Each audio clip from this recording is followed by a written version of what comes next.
کہ وہی ہوا جس کا خدشہ ظاہر کیا جا رہا یہ بڑی کنسرننگ ہے۔ بھارت پانی کو پاکستان کے خلاف جنگی ہتھیار کے طور پر استعمال کرنے کی نہ صرف منصوبہ بندی کر چکا ہے بلکہ اس پر عمل بھی شروع کر دیا گیا ہے۔ بھارتی اخبار دا ہندو کی رپورٹ میں بتایا گیا ہے کہ مودی حکومت نے دریائے چناب پر دلستی سٹیج 2 پن بجلی منصوبے کی منظوری دے دی ہے۔ اس منصوبے سے بھارت 260 میگا واٹ تک بجلی پیدا کرے گا۔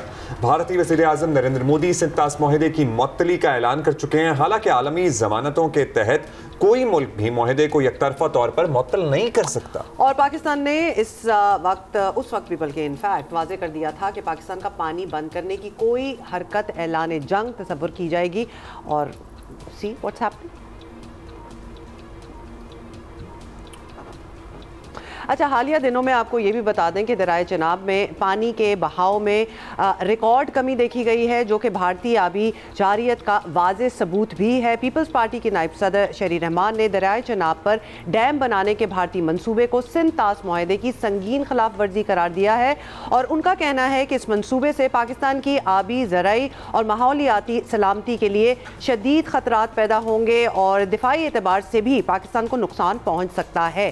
اب آبویسلی وقت آ گیا ہے کہ پاکستان اب ہر عالمی فورم پر دنیا کو بھارت کے نہ صرف مذموم عزائم سے آگاہ کرے بلکہ دنیا پر واضح کر دے کہ پانی پاکستان کی ریڈ لائن ہے اور اس پر کوئی سمجھوتا نہیں ہوگا۔ دنیا کو سمجھنا پڑے گا کہ بھئی ہمارے پاس آپشنز بڑی محدود ہیں، اور ظاہر ہے جب پانی کو جنگی ہتھیار کے طور پر استعمال کیا جاتا ہے تو جس ملک کے خلاف استعمال کیا جاتا ہے اس کے بعد آپشنز بھی کم ہی رہ جاتی ہیں۔ ہم اس معاملے کو سمجھنے کی کوشش کرتے ہیں آپ کے ساتھ۔ جماعت علی شاہ سابق انڈس واٹر کمشنر ہمارے ساتھ موجود ہیں۔ شاہ صاحب شکریہ، آپ نے وقت دیا۔ شاہ صاحب، بھارت کی جانب سے دریائے چناب پر نئے ہائیڈل پاور پروجیکٹ کی تعمیر شروع کرنے کی خبریں آ رہی ہیں، ان کے اخبارات رپورٹ کر رہے ہیں۔ کیا اثر پڑے گا ہماری پانی کی اویلیبلٹی، پانی کی فراہمی، ہمارے دریاؤں، ہمارے ایکو سسٹم پر اس کا پڑ سکتا ہے اگر یہ منصوبہ بنا تو؟ بہت شکریہ جی۔ آپ دیکھیں جی، آپ کو تو یہ معلوم ہے کہ انڈیا نے جو ہے ایکشن لیا ہوا ہے کہ ٹی ٹی ہیلڈ اینڈ بیس انہوں نے کی ہوئی ہے لاسٹ مئی سے، اور اس کے بعد انہوں نے تھریٹ بھی دی ہوئی ہے کہ ہم پانی جو ہے بند کر دیں گے۔ پاکستان نے بھی کاؤنٹر تھریٹ ان کو دے دی تھی کہ اگر آپ پانی بند کر رہیں گے تو ظاہر ہے کہ پھر ہم پانی کھلوا لیں گے بائی فورس۔ تو ابھی اس صورتحال میں جب کہ ٹی ٹی ہیلڈ اینڈ بیس ہے، انڈیا ہمیں کوئی انفارمیشن یا ڈیٹا نہیں دے رہا، تو ٹی ٹی کے تحت یہ ہے کہ جو بھی کوئی نیا پروجیکٹ بنتا ہے انڈیا 3 مہینے پہلے کام شروع کرنے سے وہ ہمیں انفارمیشن یا ڈیٹا دیتا ہے، لیکن ابھی تو ہم ٹوٹل بلینک ہیں۔ ہمیں تو یہ میڈیا سے پتہ چل رہا ہے کہ انڈیا یہ پروجیکٹ جو ہے ریور چناب پر بنا رہا ہے، اور ریور چناب ایک بڑا ولنریبل جو ہے ریور ہے، کیونکہ اس پر ہمارا کوئی ڈیم نہیں ہے۔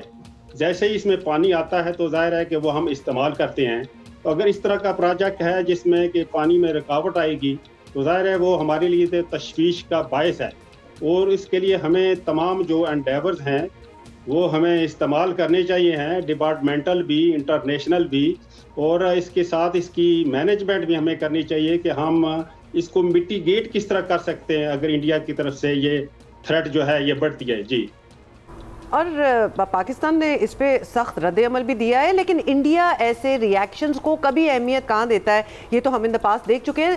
آپ کو کیا لگتا ہے، کیا پاکستان کو یہ معاملہ باضابطہ کسی عالمی فورم پہ لے جانا چاہیے؟ اور ایکچولی عالمی فورمز بھی بہت سے ہیں، تو کوئی ایسا جو حالات بگڑنے سے پہلے یہ مسئلہ جو ہے وہ حل کرائے؟ دیکھیں جی، اس میں جو میں سمجھتا ہوں کہ سارے جو ہیں اپنے انڈیور جو ہے ایگزاسٹ کرنے چاہیے۔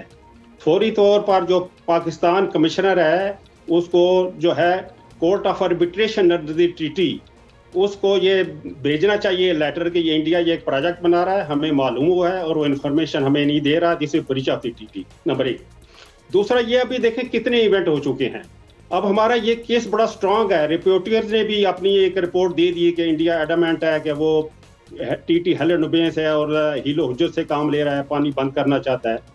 تو ابھی وقت ہے میرا خیال ہے پاکستان کو انٹرنیشنل کورٹ آف جسٹس میں جانا چاہیے، اور دوسرا اس کے بعد UN جنرل اسمبلی کا دروازہ بھی کھٹکھٹانا چاہیے ہے، کیونکہ انٹرنیشنل کورٹ آف جسٹس کا ڈیسیژن اگر انڈیا نہیں مانے گا تو ظاہر ہے اس پر پھر سینکشنز لگانے کے لیے پریشر دیا جا سکتا ہے۔